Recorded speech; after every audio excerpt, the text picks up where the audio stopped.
शांति जी, आपका हमारे चैनल में स्वागत है। पहले तो आपका भी बहुत बहुत धन्यवाद जी। आप देश विदेश सब जगह गए हैं, लेकिन एक वो बड़ी अहम जगह है जहाँ पे सारे नेता अभिनेता मिलते हैं अधिकतर, राष्ट्रपति भवन। राष्ट्रपति भवन के अंदर जो तस्वीर लगी है, जो प्रतिमा लगी है, वो लगी है गौतम बुद्ध की। 33 करोड़ देवी देवताओं को छोड़कर क्यों लगाई सिर्फ महात्मा गौतम बुद्ध की प्रतिमा, वो बताएं। बहुत अच्छा सवाल है, मगर हम बुद्ध को महात्मा नहीं कहते हैं जी। दूसरा ये है कि ये राष्ट्रपति भवन जी। आप इसको ध्यान से देखेंगे तो पता चलेगा कि इसका जो ऊपर गुंबद बना हुआ है, that is a exact replica of Sanchi stupa. जो सांची स्तूप है भोपाल के पास में, उसका जो मेन स्तूप है उसकी ट्रू कॉपी है ये। तो ये जो सारा आर्ट है राष्ट्रपति भवन का, वो बुद्धिस्ट आर्ट है। एक बात तो ये है। दूसरा, भगवान बुद्ध की ये जो प्रतिमा अंग्रेज़ों के ज़माने में नहीं थी, मगर देश जब स्वतंत्र हुआ है तब ये अगर लगी है तो वो इसलिए लगी है कि बुद्ध किसी धर्म के प्रतिनिधि नहीं। बुद्ध जिस धर्म की बात करते हैं वो प्राकृतिक धर्म है जो प्रत्येक व्यक्ति पर लागू होता है। अब जो प्राकृतिक नियम क्या होता है, किसी को आपने चाकू चुभोया तो उसको चुभन महसूस होगी ना, तो वो चाहे किसी भी जाति का हो, किसी भी धर्म का हो, किसी भी देश का हो, किसी भी रंग का हो, किसी भी कद का हो, तो वो तो सब पर होगी। तो ये जो प्राकृतिक नियम है, बुद्ध ने अपने धम्म का आधार उनको बनाया। तो बुद्ध का जो कोई भी सिद्धांत है वो सब लोगों पर लागू होता है। जितने सेकुलर बुद्ध हैं इतना कोई नहीं है। बुद्ध जब कहते हैं मैं किसी की हिंसा नहीं करूँगा, तो वो तो हर एक व्यक्ति पे कानून लागू होता है ना। दुनिया की कोई भी सरकार ले लो, सबने किसी की हत्या करने के विरोध में कानून बना के दंड निर्धारित कर रखे हैं। बुद्ध जब कहते हैं कि मैं कटु वचन नहीं बोलूँगा, झूठी गवाही नहीं दूंगा, किसी का चुगली चपाटी नहीं करूँगा, तो जबान का दोष है ना। तो ये तो बुद्ध जब कहते हैं तो सारे संसार में झूठी गवाही देने के विरोध में दंड निर्धारित है ना। किसी को गाली देने के विरोध में, किसी को अपनी जबान के स्वाद के चक्कर में झगड़ा लगाने के लिए दंड निर्धारित है ना। तो बुद्ध के जितने भी नियम हैं सार्वजनीन हैं, हर एक व्यक्ति पर लागू होते हैं। इसलिए भगवान तथागत सम्यक संबुद्ध की प्रतिमा को राष्ट्रपति भवन में स्थापित करने का अवसर मिला। किसी ने विरोध नहीं किया, ना किसी धर्म वाले ने, ना किसी पार्टी वाले ने, ना किसी प्रांत वाले ने। जब ये 3 प्रतिमाएं मथुरा के एक कटरे से खुदाई में मिली थी, मकान बन रहा था। मकान बनते बनते जब बुनियाद खोदते खोदते नीचे गए तो उनको कुछ नज़र आया, थोड़ा और खोदा तो आकृति नज़र आई, और ज़्यादा खोदा तो पूरे बुद्ध की लेटी हुई प्रतिमा, ये यद्यपि खड़ी हुई है मगर वहाँ पर जो मिली थी लेटी हुई मिली थी। हमारा मानना ये है कि और तीनों एक जैसी हैं, सिमिलर हैं। सिमिलर का मतलब एग्जैक्ट एक जैसी नहीं, एग्जैक्ट तो सांचे की होती है, भैया हाथ की बनाई हुई थी। तो ये तीनों मूर्ति जो मिली हैं, एक राष्ट्रपति भवन में है, एक दिल्ली म्यूजियम में है, और एक कैलकाटा के म्यूजियम में है। तो ये जो प्रतिमा यहाँ लगी है वो इसलिए लगी है कि बुद्ध, सबसे पहली बात तो ये है, सबसे खरे इतिहास पुरुष हैं। और जिन 33 करोड़ देवी देवताओं की आप बात कर रहे हैं ना, ये कंसेप्ट भी बौद्धों से लिया है इन्होंने। क्योंकि बौद्धों में एक शब्द है 33 कोटि देवता। हमारे यहाँ देवता और इनके यहाँ देवता में अंतर है। हम शील सदाचार युक्त व्यक्ति को देव कहते हैं, और इनके यहाँ देवता कोई ऐसा है जो आसमान में रहता, कोई अनर्थ कर सकता है, किसी का फायदा कर सकता है। तो ये जो हमारे 33 कोटि देव हैं, जिसको तुष्ट लोक में रहना मानते हैं, वो व्यक्ति को सदाचार के मार्ग पर प्रशस्त करने के लिए कुछ अवधारणाएं घड़ी गई, उन्हीं की नकल करके इन्होंने 33 करोड़ देवी देवता बना लिए। तो वो किसी काम के नहीं हैं। हमारे बौद्ध धर्म में कोई देवता किसी को देता नहीं है, किसी का नुकसान भी नहीं कर सकता। व्यक्ति अपना लाभ और अपना नुकसान अपने कर्मों से खुद करता है, यही बौद्ध धर्म है। किसी से हमारी कोई अपेक्षा नहीं, हमें जो मिलेगा इन हाथ का किया हुआ मिलेगा। अगर हम अपना खोएंगे तो अपने आचरण के बलबूते पर खोएंगे, अपने दुराचार के बलबूते पर खोएंगे। इसलिए बुद्ध जो बात करते हैं व्यक्ति के चरित्र निर्माण की बात करते हैं, और जो सबसे ऊंचे चरित्र के व्यक्ति होते हैं उन्हीं को देव कहा गया, देवता कहा गया। अब आप देखेंगे जब भगवान बुद्ध अम्रपाली के अम्बवन में गए और वहाँ अम्रपाली आकर उनसे कहते हैं मेरे घर का भोजन स्वीकार कीजिए, कल मैं तो बड़ी धन्य हो गई, आप मेरे बगीचे में आए।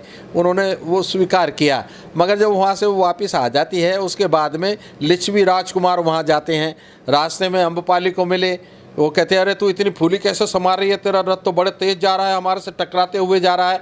तो वो कहती है कि मुझे भगवान बुद्ध ने कल मेरे घर का भोजन ग्रहण करना स्वीकार किया, मेरी बहुत बड़ी उपलब्धि। तो राजकुमार कहते हैं हे अम्बपाली, ये निमंत्रण तू हमें दे दे, हम तुझे बहुत भारी इनाम देंगे। वो कहते हो तुम क्या मुझे इनाम दोगे, तुम वैशाली भी मेरे नाम करोगे तो ये निमंत्रण मैं तुम्हें ना दूंगी। तो वो राजकुमार जब बुद्ध के पास जाते हैं, बड़े काम की बात है, जब वो राजकुमार बगीचे में घुसते हैं, अम्बवन में घुसते हैं और बुद्ध की तरफ जा रहे हैं, तो बुद्ध आनंद को संबोधित करके कहते हैं कि हे आनंद, जिन्होंने देवता ना देखे हो तो देख लो।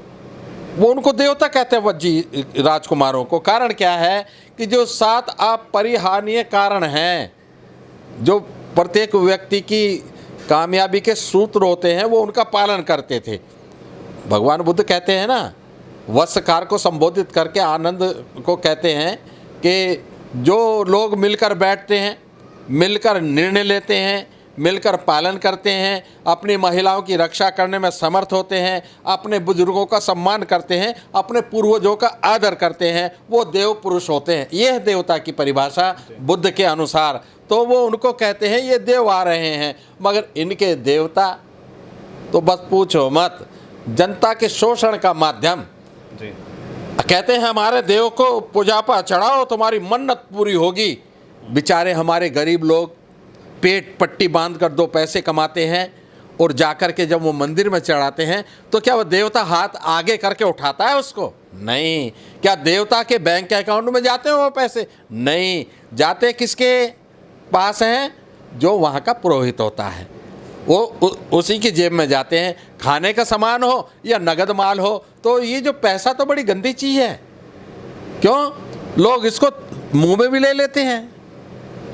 ये जो बेचारा सुलभ शौचालय वाला है, वो जो अंदर से टॉयलेट कर करके आता है, उन्हीं से लेता है ना वो पैसा। तो ये तो गंदी चीज़ है। आदमी के गंदी जगह भी जाती है, शमशान भूमि में भी जाती है, वहाँ जाती है। तो ये गंदी चीज़ तो मंदिर में चढ़ानी चाहिए नहीं। मंदिर में चढ़ाना है और सबसे बड़ा लाभ कमाना है तो पुष्प चढ़ाइए, फूल चढ़ाइए। पैसा तो मंदिर में चढ़ाना ही नहीं चाहिए कभी। इससे क्या है, देवता गण नाराज हो जाते हैं, रुष्ट हो जाते हैं और फिर अभिशाप दे देते हैं। तो अभिशाप से बचना है तो मंदिर में जाइए, श्रद्धा से जाइए। अंदर जाने दें तो ठीक है, नहीं तो दूर से प्रणाम कीजिए, पर पैसा कभी मत दीजिए, संपत्ति कभी मत दीजिए। उनको क्या दीजिए? पुष्प दीजिए। द्रविड़ भाषा में एक शब्द है पूजा। ये हमारे पाली भाषा में भी जो पूजा आया है, ये संस्कृत में, ये वहीं से आया है। और उस का अर्थ क्या है पूजा का? पूजा का अर्थ है किसी के सम्मान में पुष्प अर्पित करना। असली सम्मान तो पुष्प अर्पित करने का है ना। ये देवताओं को जो आप पैसे चढ़ाते हैं और गंदगी का प्रतीक चढ़ाते हैं, ये तो पंडितों के घर में जाता है, पुरोहितों के घर में जाता है, और जो भी उसका मालिक है पूजा स्थल का, उसके घर में जाता है। और हम ठगे जाते हैं, मिलता हमें कुछ नहीं। अगर किसी देवता से आशीर्वाद के स्वरूप कुछ मिलना है तो भैया अब पहले की तरह नहीं चाहिए।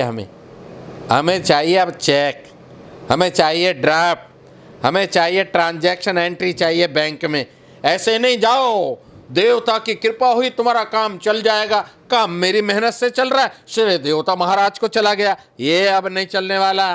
तो ये राष्ट्रपति भवन में भगवान तथागत सम्यक संबुद्ध की जो मूर्ति है, ये इसको कहते हैं अंग्रेजी में जो आर्टिस्ट लोग हैं, कलाकार लोग हैं, सांस्कृतिक लोग हैं, वो कहते हैं स्टैंडिंग मास्टरपीस ऑफ बुद्धा। मतलब भगवान बुद्ध की खड़ी हुई सबसे उत्कृष्ट, सबसे श्रेष्ठ, सबसे सुंदर प्रतिमा। और ये जो खड़ी है ऐसे हाथ करके, इसे मुद्राओं की श्रेणी में यह हाथ ऐसे किया हुआ आता अभय मुद्रा। अभय मुद्रा का मतलब क्या है कि बुद्ध के पास जाते हुए भय मत खाना। ये किसी को बद्दुआ नहीं देते, किसी को गाली नहीं देते, किसी को शाप नहीं देते। और कभी भी जाकर इनकी शरण में आप नतमस्तक हो सकते हैं, उनसे सवाल कर सकते हैं। दूसरी जगह सवाल पर प्रतिबंध है। बुद्ध की सबसे बड़ी ताकत यह है कि आओ और हमसे सवाल करो। और वो सवाल मॉब लिंचिंग से तो वो सवाल करने का काम रोका जाता है ना। ये बुद्ध कहते हैं आओ और मुझसे सवाल करो। एक आया था ग्रीक का राजा आया था, भारतवर्ष में पेशावर में आया था और वो यहाँ का राजा बन गया। उसने ललकारा कि कोई है इस जम्बू द्वीप में तो आके मुझसे तर्क करे, कोई नहीं मिला। तो उसको कहना पड़ा कि इस जम्बू द्वीप की झूठी ख्याति है, यहाँ कोई यहाँ विद्वान ही नहीं है, कोई यहाँ तर्क करने लायक ही नहीं है, ये काहे का जगत गुरु कहलाएगा। तो तब एक बौद्ध भिक्खु भंते नागसेन आए और उन्होंने उनकी सारी शंकाओं का समाधान किया। और शंकाओं का समाधान कैसा किया कि वो अंततोगत्वा उस भंते नागसेन के महाराजा मिलिंद, जिसका नाम तो मिलांडर था, जो ग्रीक का था, और यहाँ आकर जब उनका शिष्य हुआ तो उसका नाम हो गया मिलिंद। वो उनके चरणों में पड़ गया और कहने लगा, अब मैं जीवन पर्यंत आपका शिष्य बन के रहना चाहता हूँ।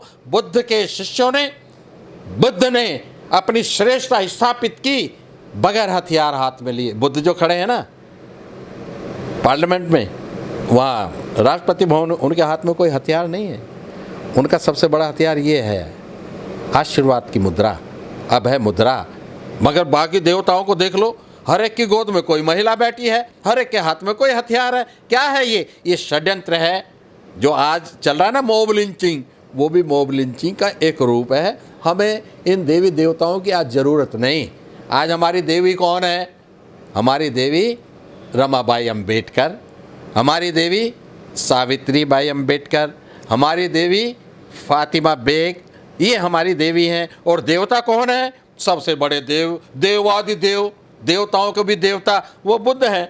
सम्राट अशोक हमारे देवता हैं, बाबा साहेब डॉक्टर अंबेडकर हमारे देवता हैं, कबीर, रैदास, नानक ये हमारे देवता हैं, जो हमें सद्मार्ग देते हैं। और जिस सद्मार्ग पे चलने के बाद हमारे घर में ये सब सुख संपत्ति संपदा आती है। जब इस देश में संविधान लागू नहीं था, जब इस देश में लोकतंत्र स्थापित नहीं हुआ था, हमारे लोगों के बदन पर लंगोटा भी साबुत नहीं होता था, फटा होता था। तो आज ये अगर समृद्धि आई है तो इन नगद देवताओं के माध्यम से आई है, उन 33 करोड़ देवताओं के माध्यम से नहीं आई है। 33 करोड़ देवताओं की चलेगी तो हमारी मार पड़ेगी, हमारी गर्दन काटी जाएगी, हमारी जबान काटी जाएगी, हमारे हाथ काटे जाएंगे। तो ये देवता हमारे काम के नहीं, हमें कुछ देते नहीं। देने वाला देवता होता है ना, हमें कुछ देते नहीं। हाँ, जिनको देते हैं उनके वो देवता हैं, हमारे देवता नहीं हैं। तो आज हमने ये जाना कि राष्ट्रपति भवन में जो भगवान बुद्ध की खड़ी हुई मूर्ति जो मथुरा से मिली थी, उसकी एक विशेषता और बताएं आपको। वो ये है कि जहाँ भगवान तथागत सम्यक संबुद्ध की खड़ी हुई प्रतिमा के पैर हैं, जिस जगह जो उनका लेवल है, और बाहर जो इंडिया गेट बना हुआ है उसका जो टॉप है, इन दोनों का लेवल एक है।